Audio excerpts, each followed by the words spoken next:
Today we're going to be giving a little bit of history and insight into the Star of David symbol.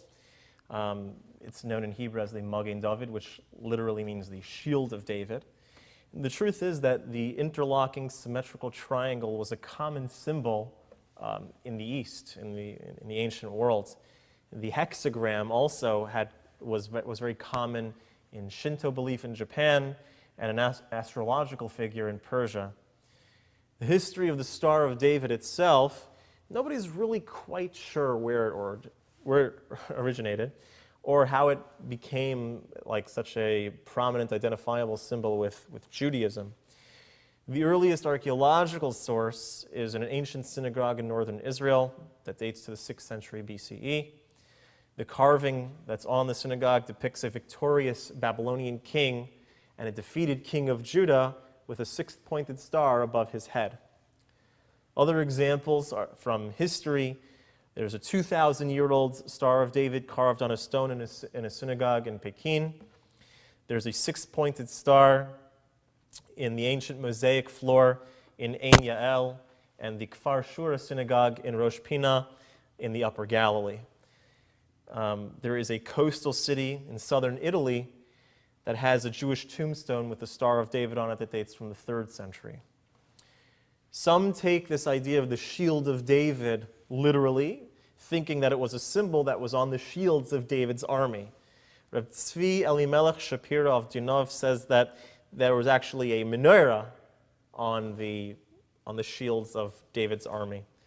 And the Akedas Yitzchak said that Psalm 67, which is written sometimes in the shape of a menorah, you'll see in some Sephardic prayer books this as well, that was what was written on King David's shields. Perhaps there is a connection between the 7 branches of the menorah and the 6 points of the star with that center space as well. Could be a likely connection between those as well. The Talmud, the Gemara in Gittin, says that King Solomon had a seal that was used to control demons. Now, although the Talmud says that this seal was a name of God, various oral traditions teach that it was either a 5 or 6-pointed star. From these traditions come many amulets that incorporate either a 5-pointed or a 6-pointed star to protect from malevolent forces. In ancient Kabbalistic texts like Sefer Raziel, the book of the angel Raziel, Hamalach, it uses a 6-pointed Star of David or other various stars in the construction of amulets. Unfortunately, many occult groups throughout the ages and until today use these stars, either the 5-pointed seal of Solomon or the 6-pointed shield of David, in their magic practices. Judaism is clearly opposed to any of that. So again, some people suggest that King Solomon and his seal are the source for the Star of David, or for this being a Jewish symbol. It has little support there's little support for this theory, but it is such an idea. The Samaritans have a tradition that a 6-pointed star represents the 6 cities of refuge. The Samaritans were a group that broke off from the early Hebrews. They have a tradition that the 6-pointed star represents the 6 cities of refuge. It may be that the armor during the Bar Kokhba rebellion was engraved with a Star of David. After all, the word Bar Kokhba means the son of the star. There's legends that the star was on the battle gear of the Maccabees as well. As time continued, the symbol became more prevalent. We see it on the Leningrad Codex, which is the oldest complete manuscript of the Hebrew Bible, which dates to around 1000 CE. In the 14th century, there were Hebrew Bibles from Spain that had this Star of David printed on it.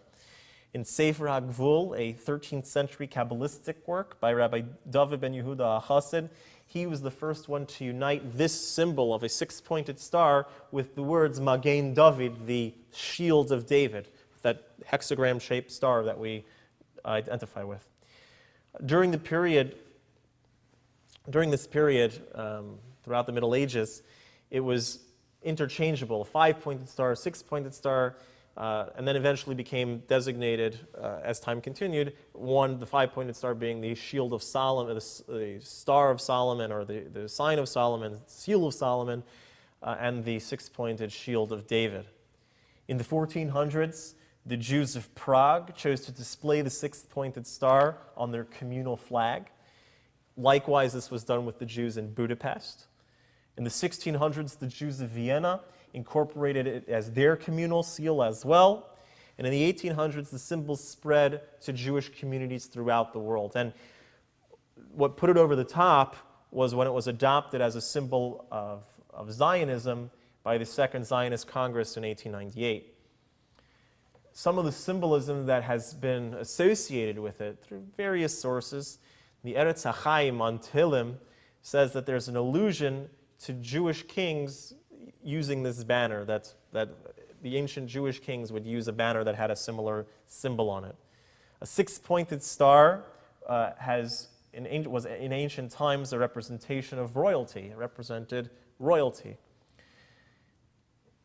Another idea that's brought up about what the significance of the shield of David, the Star of David is that it may be a reminder of God's dominion over the entire world in all six directions, up, down, right, left, forward, and back. In Jewish mysticism, the mystics say that the two triangles represent the physical and the spiritual world, like almost as if they're two arrows, one pointing up, one pointing down, and it's the merge of the physical and spiritual, as well as the relationship between God and mankind. The 10 spheres, the 10 attributes in which godliness is described as expressing itself to the world, were also represented many times in Kabbalistic books through the image of a six-pointed star. And it's interesting, take it or leave it, but just an interesting fact, that all of the letters of the Hebrew alphabet can be formed using the lines of this star. So again, the Star of David has a long history of loose association with Judaism, and as time progressed, its prominence as a Jewish symbol, and only as a Jewish symbol, grew. I believe that the ambiguity of the Star of David's origin and the fact that we're not really sure 100% how it became a part of Judaism is because, why the ambiguity? Because Torah has always been the symbol of the Jewish people. We didn't need a banner or a symbol or a flag or all the other things that all the other nations of the world have. We have a symbol, Torah. Torah is what represents us. Many people, other faiths, other nations, whatever, they tend to need or desire something that symbolizes them, what they represent, what they need, and have to craft either some sort of symbol or imagery. Jews have Torah. Torah is what we live on. Torah is what beats through our vein, makes our heart beat, what makes our blood flow. So if a Jew really wants to connect with the ultimate Jewish symbol, should embrace a little bit more Torah.